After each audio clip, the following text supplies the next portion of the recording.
First stops? You'll be happy to know we're leaving the camels behind and walking from here on. Well, if you thought getting on the camel was tough, getting down off of it, you're downright embarrassing. And you, stop laughing. For thousands of years, travelers have walked through here anticipating their first glimpse of the wonders of this ancient city. And you would come all the way through the gorge here, and every time you turn, you'd think it was happening, and then all of a sudden, you come right here, and there it is. This is what you got. Amazing. It always takes your breath away. I mean, look at this amazing sight. And it just fills you with awe of how the civilization over thousands of years ago managed to be able to do something such as... Well, the engineering to be able to carve this into solid rock. Amazing.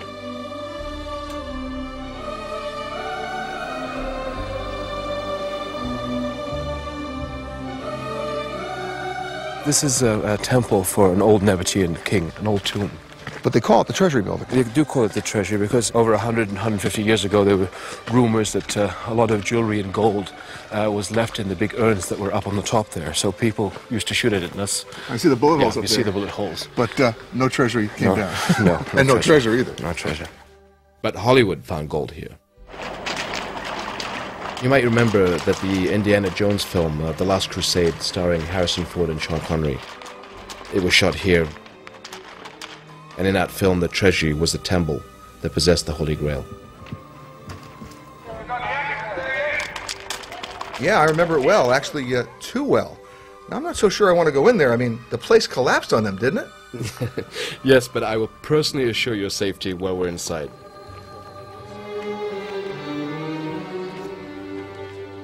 Wow, look at that. Look at the ceiling. Yeah, and you can see the huge crack of one of the major earthquakes That is a huge crack. really was part of the downfall of the Nabatean civilization. Once you get inside, it's a whole different experience entirely, isn't it? Yeah, the acoustics are absolutely amazing. Your Majesty, you're right. The acoustics are incredible. It is simply amazing.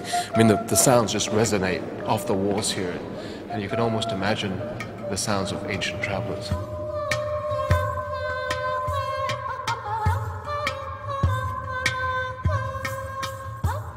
It has such a hauntingly beautiful sound.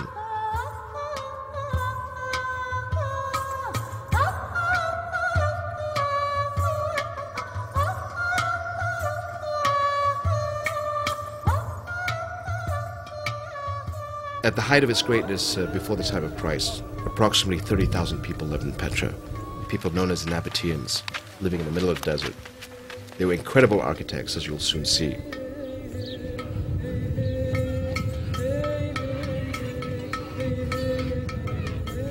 They had little water, so the Nabateans cut these aqueducts into the stone and funneled the rainwater into fountains and baths and indoor reservoirs. Petra became a classical oasis, a regular stop on the trade routes, and the Nabateans grew very, very wealthy. And as their wealth grew, so did their vision for Petra. So they built these giant tombs for their kings as lasting tributes to the greatness of their civilization. It was a very sophisticated culture, wasn't it? Yeah, it really was. They even had live theater. Entertainers would perform for thousands of people in this ancient amphitheater.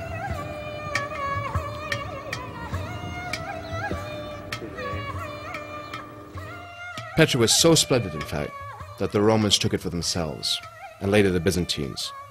But somewhere around 800 AD, the trade route shifted, and it wasn't long before Petra was all but forgotten. It became nothing more than an ornate home for Bedouin shepherds, and over time was mostly covered up by blowing sand.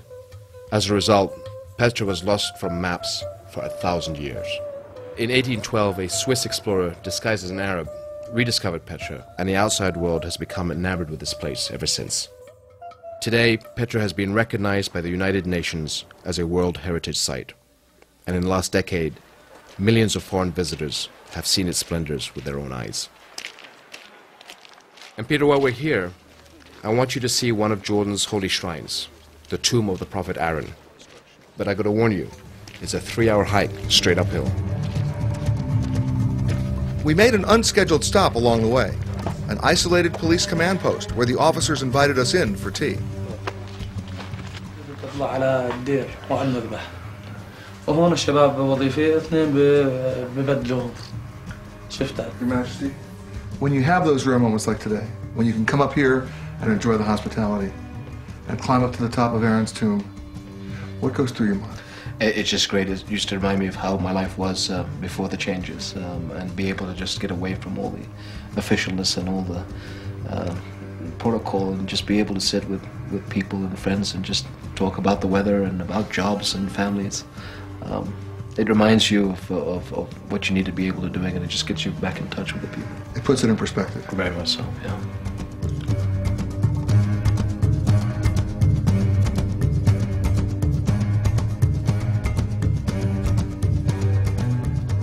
A 3-hour climb? That's right. Great. Whatever happened to that cool helicopter of yours? Come on, Peter. You know you need the exercise.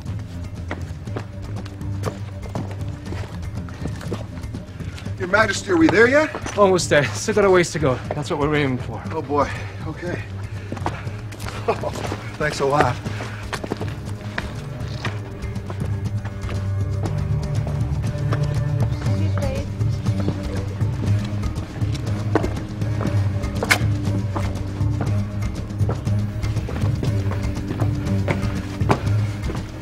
Your Majesty, how many steps to the top? 226. And what step are we on now? 29. Why are you laughing? Stop that laughing.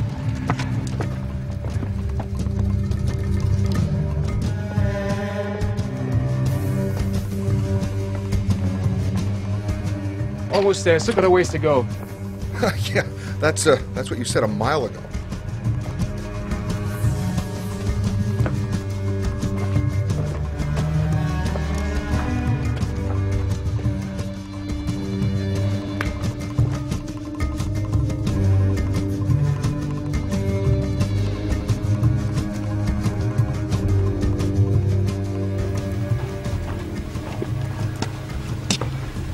Your Majesty, what does that sound?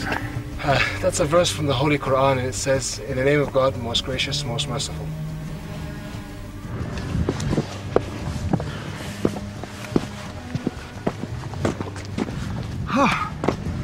We made it. Now, Your Majesty, what is the significance of this tomb? Well, this is the Prophet Aaron's tomb, Moses' brother, and it's revered by Muslims, Christians, and Jews alike.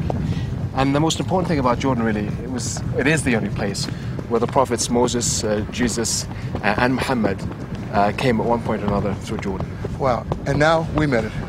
All the way, right? This is only halfway. What are you talking about? We still have to get down.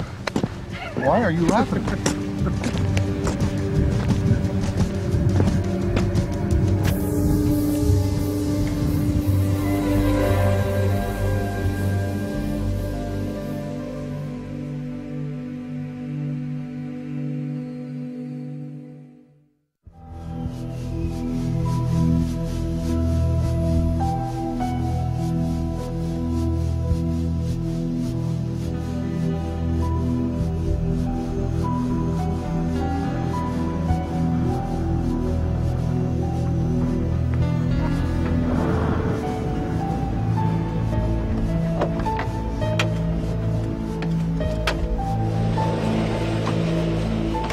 Flying helicopters allows me to forget all the problems. I forget all the problems of state and of the problems that we're facing, and just relax and cleanse my mind, and it's very therapeutic.